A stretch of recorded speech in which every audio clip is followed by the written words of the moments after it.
High stake अब आपका आ गया है जीवन का। अब यहाँ से आप जो पढ़ोगे, जो करोगे, वो आपके आने वाले अगले 4 साल का भी डिसीजन होने वाले हैं। तो आपको बेटा स्पीड बनानी पड़ेगी, अपने आप को उठाना पड़ेगा, खुद को मोटिवेट करना पड़ेगा, आपको भागना पड़ेगा अगर आप कंपटीशन में आना चाहते हैं।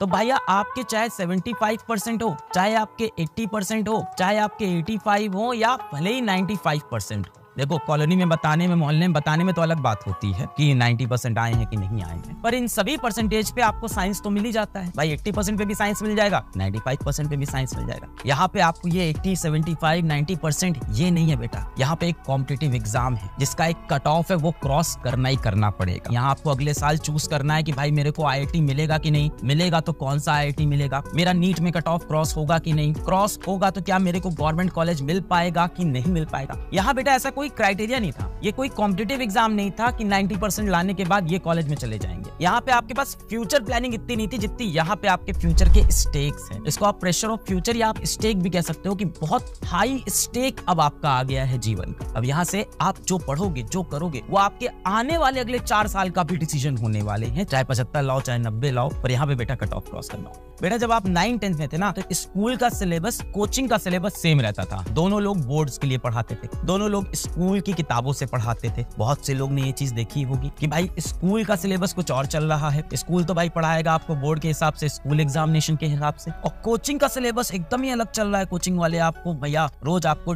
DPP दे रहे हैं, रोज आपको होमवर्क दे रहे हैं, उसमें जो पढ़ाई हो रही है वो IIT को टारगेट करके, नीट को टारगेट करके हो रही है। पर स्कूल में जो पढ़ाई हो रही है वो स्कूल के एग्जामिनेशन के हिसाब से। अब भाई स्कूल का मास्टर मान लो आपको चैप्टर नंबर 1 पढ़ा रहा है, चैप्टर नंबर 3, कोचिंग को इस बात से कोई फर्क नहीं पड़ेगा। तो स्कूल और कोचिंग का सिलेबस एकदम डिफरेंट चलेगा और उसको बैलेंस करना बेटा बहुत ज्यादा टफ होने वाला है। 9, 10 में आपने ये चैलेंज अभी तक नहीं फेस किया था कि स्कूल के एग्जाम्स एकदम अलग चल रहे हैं, कोचिंग का सिलेबस एकदम अलग चल रहा है, कोचिंग में भी अलग टेस्ट चल रहा है, कोचिंग का टेस्ट IIT और नीट को फोकस करके हो रहा है, स्कूल का टेस्ट जो हो रहा है वो स्कूल के सिलेबस के हिसाब से हो रहा है, स्कूल अपने प्रोजेक्ट दे रहा है, असाइनमेंट दे रहा है, कोचिंग अपनी DPP, अपने असाइनमेंट, अपने टेस्ट लेगा। तो बेटा यहाँ पे आपको दोनों चीज मैनेज करनी पड़ती है जो कि टफ हो जाती है। जहां क्लास 10th में आप देखते हो कि टीचर आराम आराम से आपको पढ़ा रहा था, आप भी आराम आराम से पढ़ रहे थे। क्लास 11th में बहुत सारे बच्चे किसी भी कोचिंग जाते हैं, वो बोलते हैं कि सर बहुत तेज पढ़ा रहे हैं टीचर्स, कुछ समझ में नहीं आ रहा सर, इतनी स्पीड में पढ़ा रहे हैं सर से कहिए धीमे धीमे पढ़ाएं। बेटा मैं तो जाके सारे टीचर से बोल दूं तैयारी खूब धीमे धीमे कराओ, पर आप ये समझो टाइम तो बहुत लिमिटेड है। मैंने आपको क्या समझाया, जितना आप क्लास 10th में पूरे साल में पढ़ते हो,